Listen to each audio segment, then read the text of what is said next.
So you're building your portfolio and you're trying to figure out of the tens of thousands of mutual funds and exchange traded funds that are out there for you to choose from, how do you pick out the good ones? How do you sort them? How do you pick just a few that are ultimately going to be in your portfolio? Now, the first thing that people tend to look at is exactly the wrong thing, and that's they look at the past performance of the fund. Really, if you could just take that sheet out that has the past performance of the mutual fund, just throw it out, you're going to be better off for it. So completely ignore the past performance of the fund. The first thing we'll do is we'll screen for costs. We want to see, I want to see just the best funds just from a cost perspective, because costs end up dragging heavily on a portfolio if you've got additional costs in a portfolio. It's like having a ball and chain attached to your foot and trying to run a race if you've got heavy expenses in the mutual funds. So you want to look for costs in a few different areas. First, I'd look at the administrative expenses that the mutual fund carries. I think approximately the average administrative expense for U.S. equity funds is about 1.25%.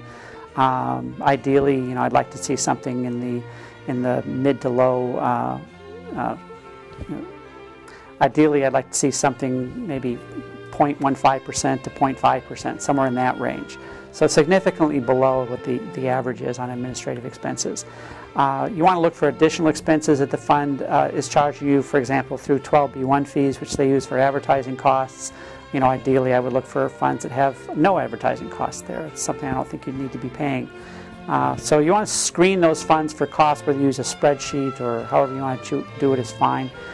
The next thing I would look for would be I'd compare holdings in funds.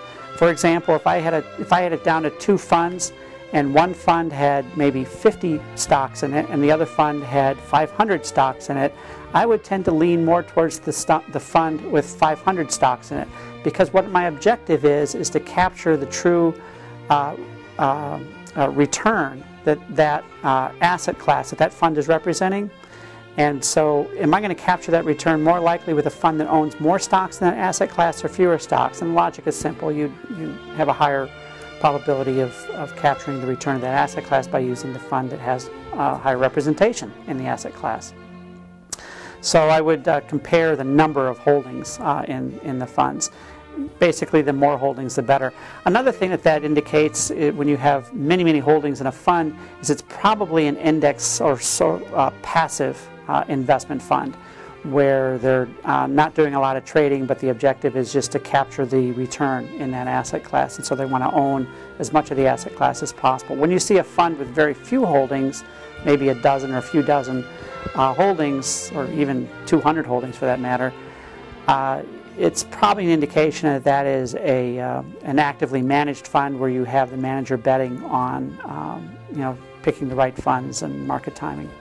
And so to recap, what you want to look at is you want to screen the funds for costs and pick the lowest cost funds.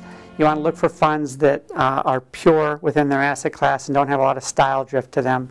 And you want to look for funds that don't have just a few holdings, but funds with many holdings in them.